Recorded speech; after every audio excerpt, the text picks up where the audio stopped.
Good Good morning. morning, everybody. Good morning. I think today is day 28. I think today is April 22nd. And I think today is Wednesday, but I'm not entirely sure with the way things are going. So I agree. welcome back. Good morning, Penny. Good morning. It's exciting to think about what we want to talk about today, but I do find that I am getting a little muddled, all of this information all at once in my head.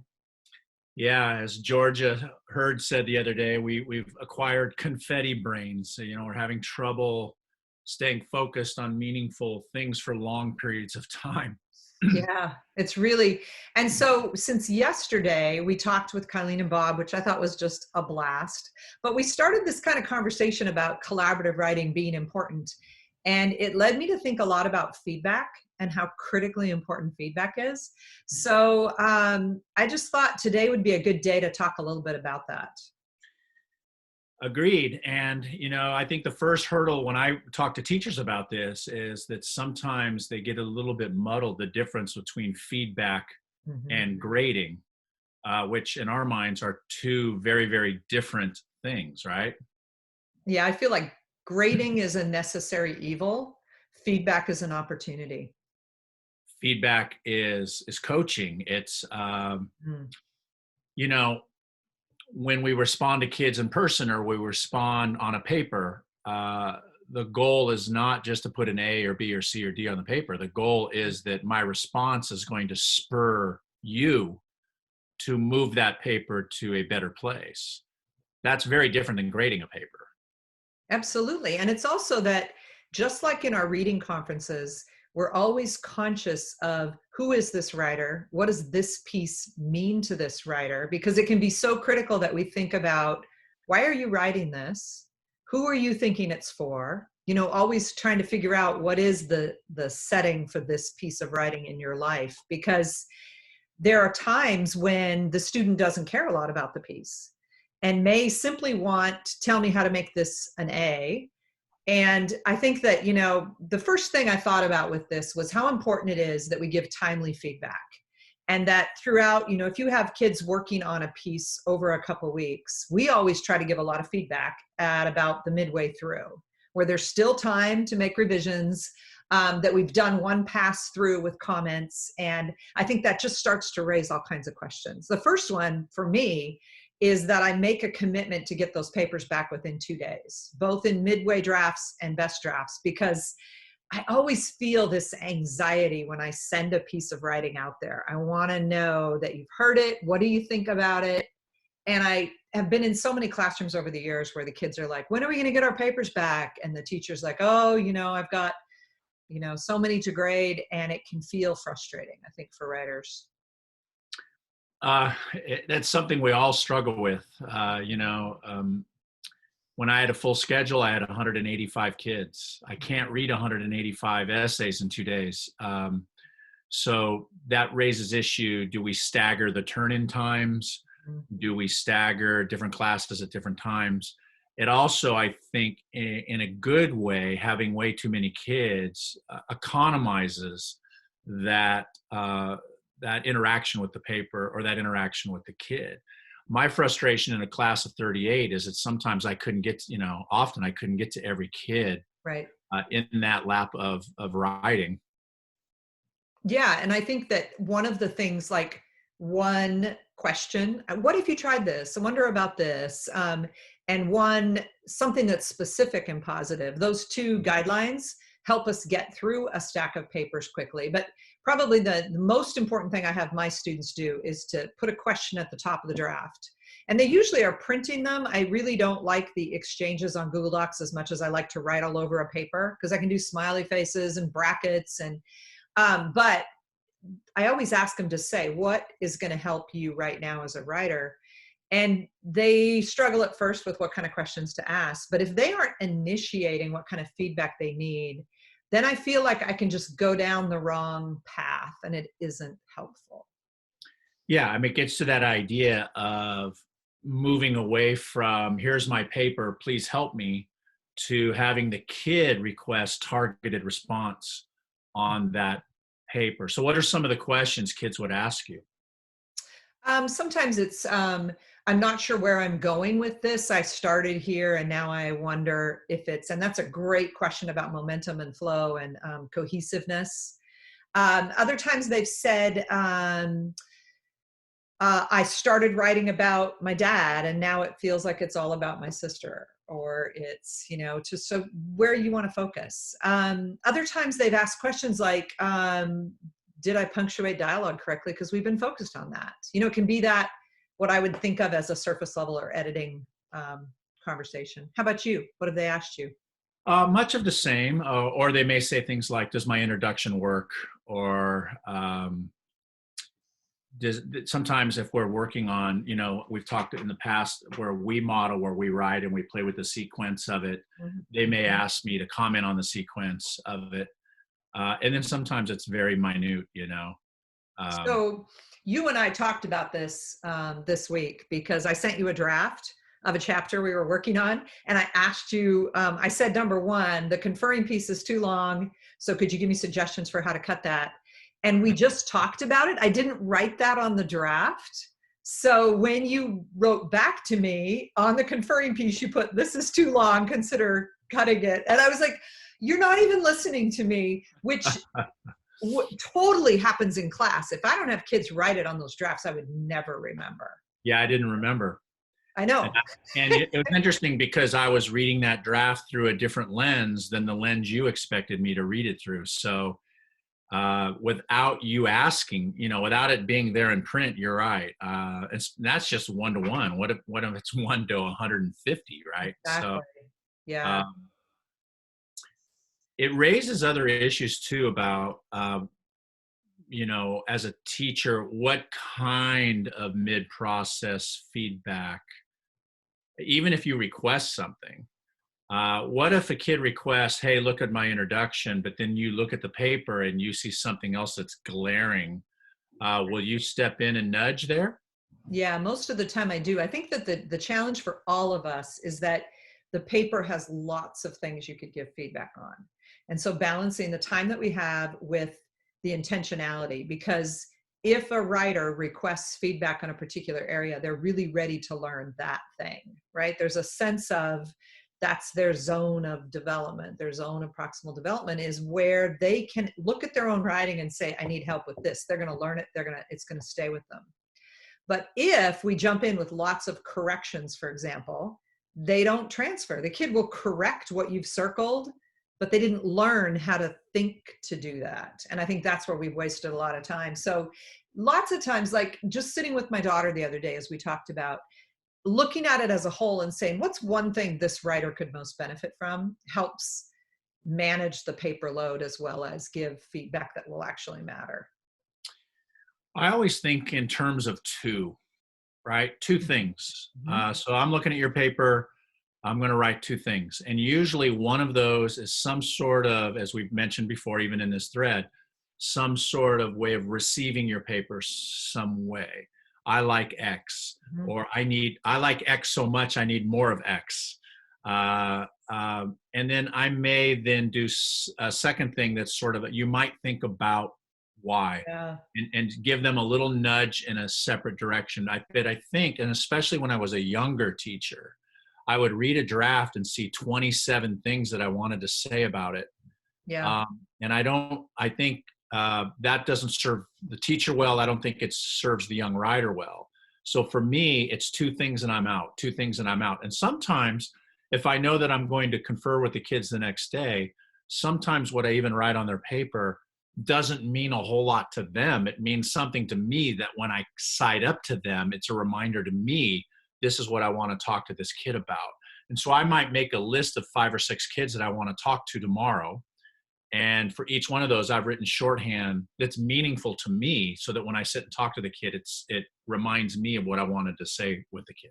Right. But I also, as I told you on this most recent draft I shared with you, it reminded me, because you had bracketed some sections of it and said, let's talk about this. And I was immediately could see myself writing that on pages in the past, and then I never got to the kid. Yeah. And that if if you say, let's talk about this, for me as a writer, that raises a little bit of anxiety. Like there's something here that we need to talk about. It wasn't simple or he would have written it.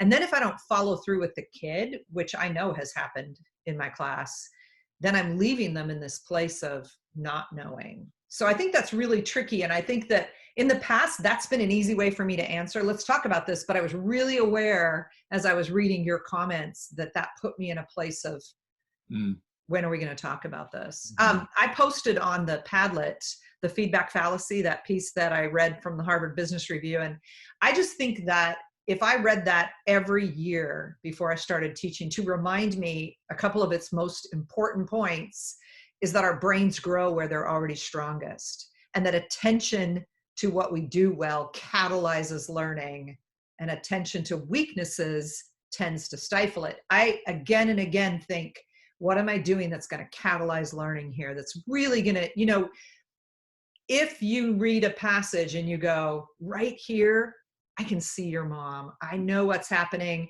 right here. The way you presented this information convinced me. Those specifics are so much more powerful than nice use of generalization. So just trying to remember that from that article. Yeah, that article was eye-opening in the sense that and that article was not written for writing teachers. That article was written for any profession where you're giving feedback. So you could be manager of a restaurant, or you could be, and the idea in that article was how best do people respond to feedback, and what kind of feedback actually spurs. And it is the antithesis of, I think, what happens on a lot of English papers, when English teachers read papers and they write frag or run on papers.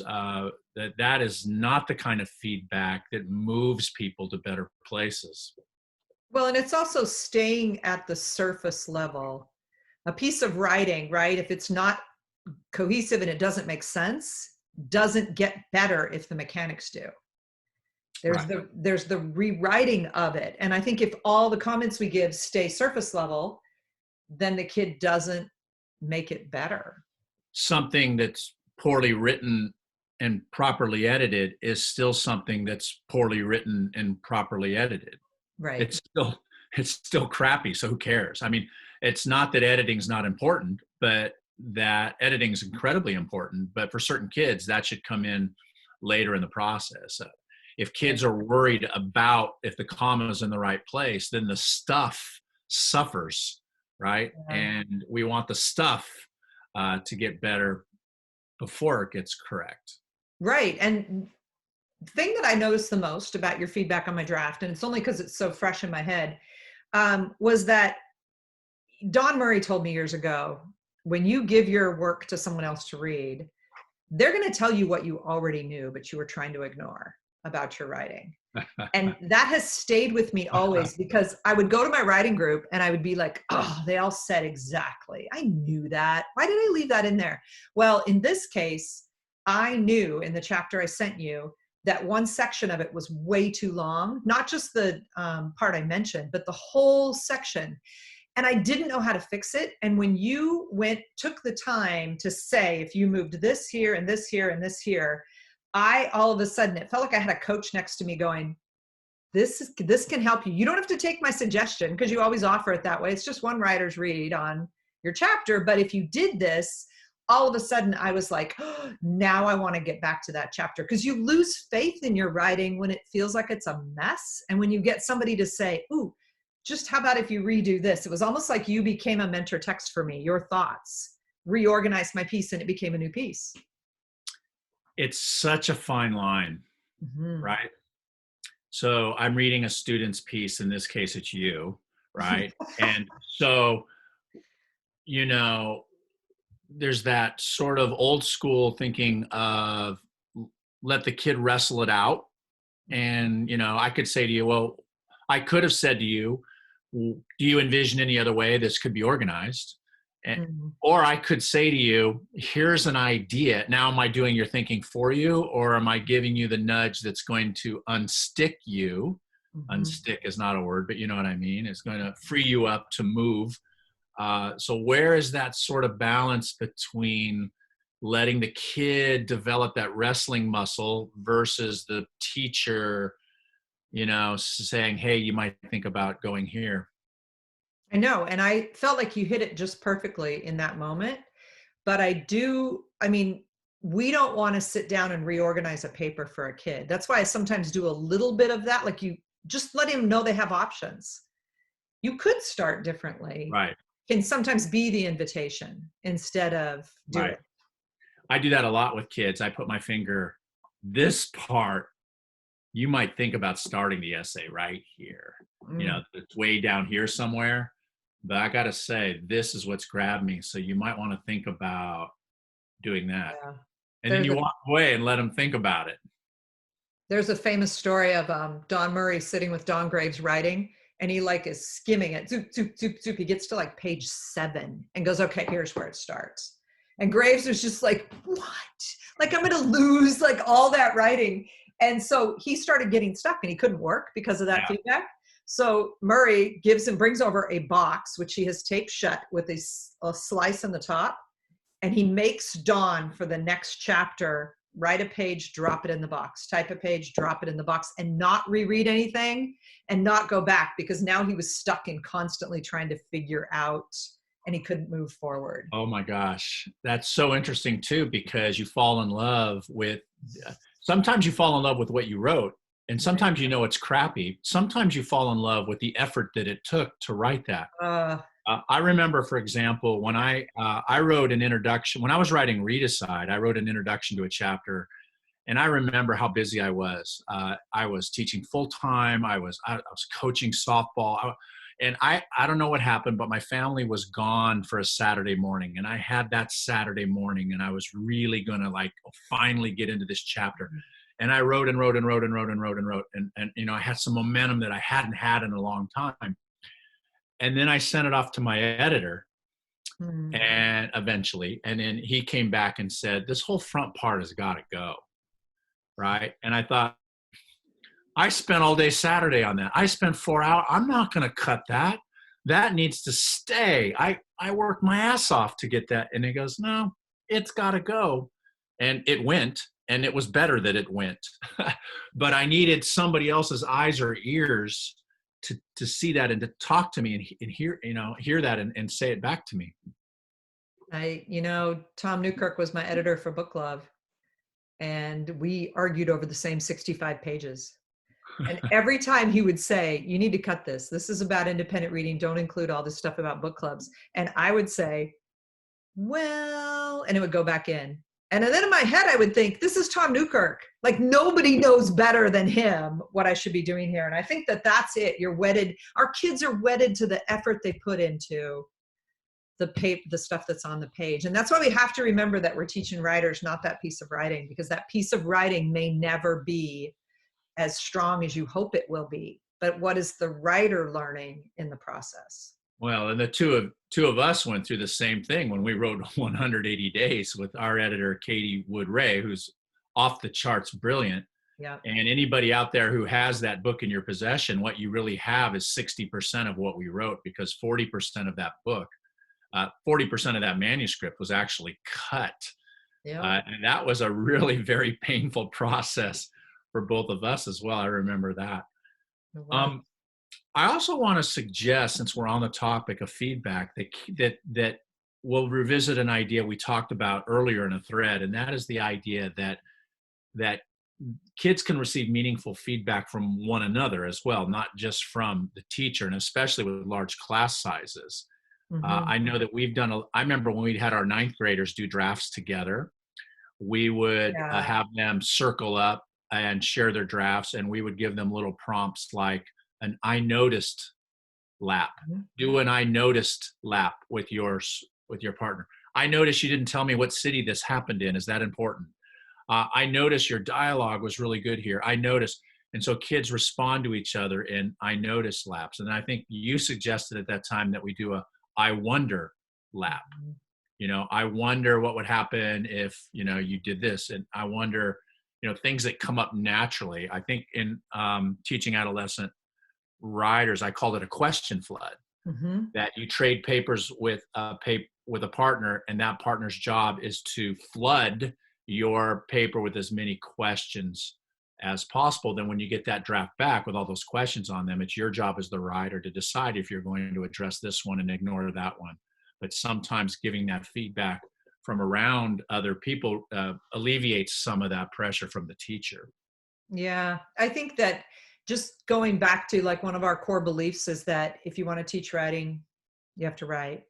If you want to learn about feedback, you should be giving your work for other people to read. And that's kind of where this conversation came from, is because we're in the midst of giving each other feedback. And how is that going to help us move that chapter or that article or that whatever forward? So with that, I think it's the end of our talk for the day. I would say this, though. There have been a number of times in our writing relationship with one another in which you have read something that I've written, and you ask me a question, Hmm. or you give me a nudge, or maybe this belongs here instead of there. And I mean, think about, I mean, we're older, we've been writing for years and years and years. And Mhm. if that kind of feedback is still good for us, uh, it just reinforces, I think, what does a 14-year-old need? It needs the kind of feedback that accentuates the positive in the paper, and then helps nudge that kid in a different, you know, in Yeah. a different line of thinking or a different direction. It needs to be more than a check mark on a rubric. As hard as it is, we've got to give kids some authentic conversation. Right. And so I think having this conscious thought that what I write on your paper really comes through the lens of, I hope what I write on your paper motivates you to spend more time with that paper, is the way I really think about feedback versus grading. Eventually, we're going to have to grade it because the world's going to make us do that. But moving that paper forward, if moving that paper forward is your goal, how you respond to that paper uh, comes through a very specific lens, I think. It does. I'd love to end with this quote from Don Murray again. He just taught me so much. But he said that if you leave a writing conference or you get a draft back, and the comments on the draft are what you heard in the conference, doesn't make you want to get back to writing, that feedback failed. Because that is our only goal, is to get that person back to writing. And what feedback makes that person go back to writing is Exactly. encouragement, Mhm. encouragement, and a nudge. Yep, absolutely. Nice chatting with you. Yeah, it was good to have another chat with you. Thank you everybody for joining us, and Yeah, we hope. tomorrow we have the leadership team from NCTE coming on to talk about what's possible in NCTE, which has just been a central membership for both of us. Oh, can you imagine being in charge of NCTE at a time Yeah, like this? I think it's going to raise some really interesting questions for tomorrow's conversation. yeah, yeah. All right, stay well, shelter Thank well, you, everybody. everybody. Take care. Bye. Bye bye.